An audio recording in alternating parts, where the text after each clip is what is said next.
বললেন, মাল্লাম ইয়াশকুরিন নাস লাম ইয়াশকুরিল্লাহ, যেই বান্দা মানুষের শকর আদায় করে না সে আল্লাহর শকরও আদায় করে না। শকর আদায় করতে হবে। এক আল্লাহর ওলি মানুষ এক ভক্তের বাড়িতে গেছে ভাত খাইতে, মনে করেন মসজিদের ইমাম সাহেব ভক্তের বাড়িতে ভাত খাওয়ার জন্য নিয়ে গেছে। নিয়ে যাওয়ার পর তার সামনে যখন খানাটা দেওয়া হলো, আল্লাহর বান্দা খানা শেষ করলেন। শেষ করার পরে পড়লেন আলহামদুলিল্লাহ। এরপরে পর্দার আড়াল থেকে ওই ঘরওয়ালার বউ হুজুরকে সালাম দিছে, কিছু বলবে হয়তো, সালাম দিয়েছে, আসসালামু আলাইকুম, হুজুর কেমন আছেন?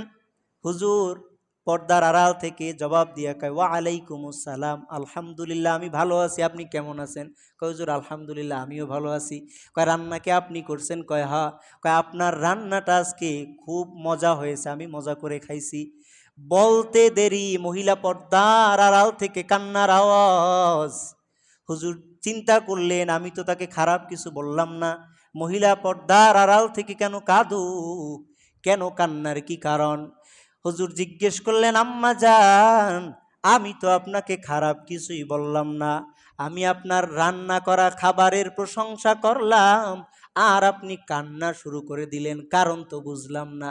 ওই পর্দার আড়াল থেকে মহিলা ডাক দিয়া কয়, হুজুর এমনিতেই আমি কাঁদিও না, আমার বিবাহের বয়স 40 বছর হয়ে গেছে, এই 40 বছর আপনার ভক্ত আমার স্বামীকে আমি রান্না করে খাওয়াই, কিন্তু এই 40টা বছর ওই আমার স্বামী আমার খাবার খায় ঠিকই, কিন্তু একটা দিনের জন্য শকর আদায় করে নাই, একটা দিনের জন্য আমার একটু ডাইকা বলে নাই, বিবি তোমার আজকের রান্নাটা বড় ভালো হয়েছে।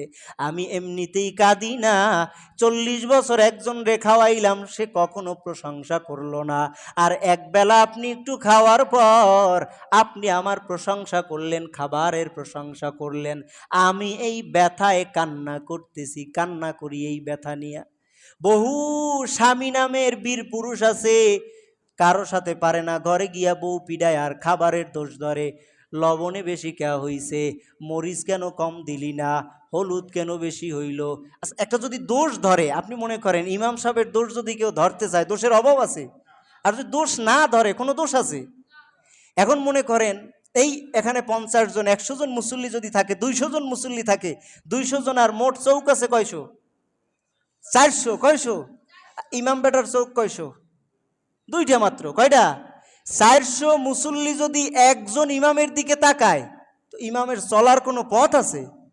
তো ওনার দোষের কোনো অভাব আছে? আর ইমাম সাহেব এমনি হাঁটলো কা, ইমাম সাহেব এমনি বসলো কা,